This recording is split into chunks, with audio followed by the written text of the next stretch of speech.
there. I'm going to show you how to make my most beloved holiday baked good, and this is Toffee chocolate candy.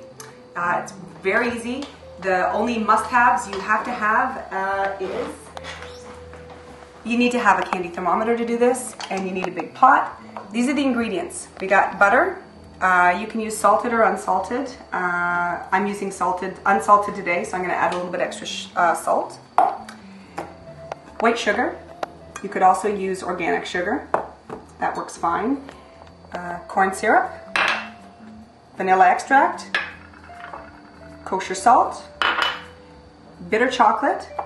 This bitter chocolate is 65% cocoa. I've also made it at 70% cocoa and 75% cocoa. It just depends on how bitter you want it. Got bitter chocolate and an equal portion of semi-sweet chocolate. You're going to take all your butter, 1 pound of butter, 2 cups of sugar, corn syrup, and water. This is half a cup of water. That's it. That's your first part. You're going to put this on the stove on medium heat. You don't have to do much now. You're just going to wait for it to melt. You got to wait a while for the candy thermometer. So that you're just going to let that melt and then occasionally stir it up. I forgot the salt, so I'll just dump this in now. It's only been on for like 2 minutes. It's not a big deal. Now, you're sure you've actually made this before, right? Oh, I made it many times. In fact, I've made it every year since 2002. Jay, you can't see him, but I can. He's behind. Behind what? Behind what? I know, that's what she said. His mother gave me the recipe, and she got it from the LCBO magazine, which is the liquor store, puts out a magazine. Did she get a lot of recipes from the liquor store? I think so. Okay. Does she make any of them? Well, she made this toffee, so she gave me the recipe, and right. I've made it every year without fail. I make multiple batches because I eat it compulsively. So it's still just melting along, and while it's doing that, I'm just going to leave it and wait till it bubbles a bit, and then I'll put the thermometer on. But we're just going to leave it. But that's just, you don't have to do much, you just leave it.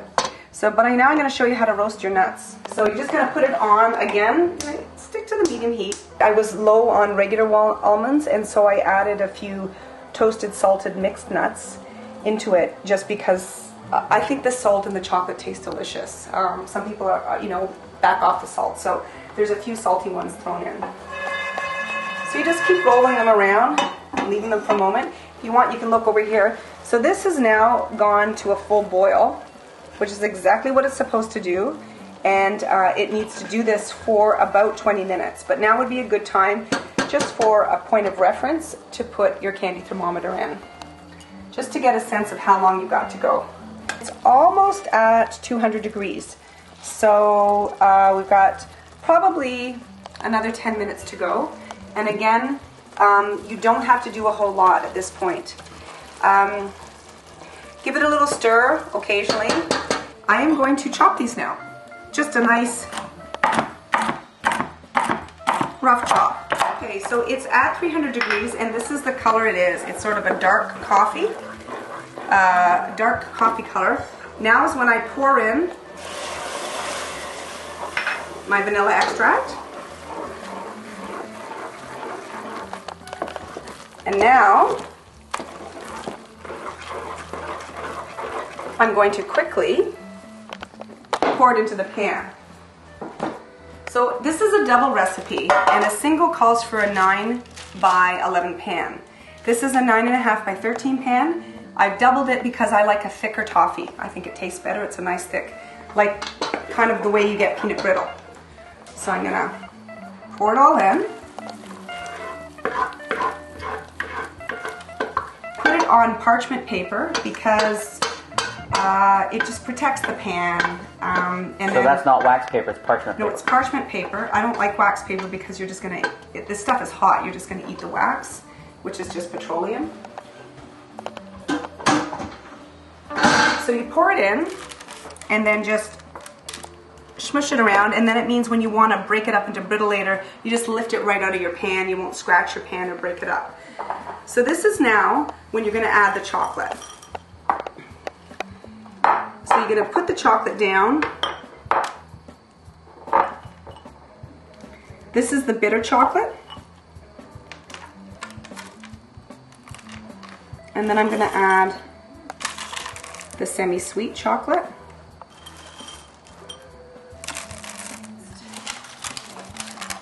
I'm just going to push it down a little bit. Why do you do that? Well, what it happens is you're pushing the chocolate into it, so it won't just be a thick block of toffee and a super thick block of chocolate on top. You kind of want it pushed in. So I'm going to put an old cookie sheet on top just to trap the heat, just for a minute. It's going to melt the chocolate totally, and then I'm going to put the nuts on top and push them in. The chocolate is all melted now, and I'm going to now take the nuts and just sprinkle them around, and I might use my spatula to push them in just so they're on it. Okay, so I have added the nuts now, and I've made this ridiculous pattern because I'm trying to salvage a little patch for my daughter Madeline to have some, because she cannot have nuts. But her allergy is pretty mild, right? Yeah, she's pretty mild nut allergy. Otherwise, obviously, if you had a serious nut allergy, you wouldn't make them in the same pan. I'm going to do something different because I want to, and I'm going to add a little bit of sea salt for the top because I did use unsalted butter, and so this is my compromise. I love the flavor of roasted nuts and salt and chocolate and sweet, so I'm going to sprinkle a little sea salt just around. I think it's a really nice balance to the super sugary toffee.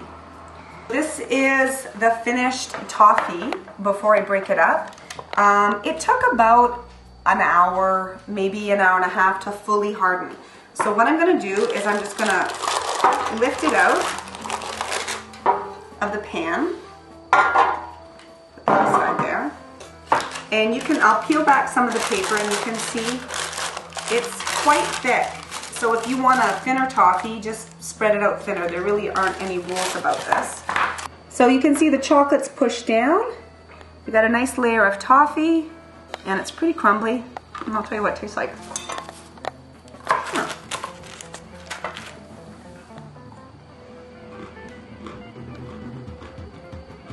That's a fine smoky toffee with lots of chocolate and roasted nuts. Delicious.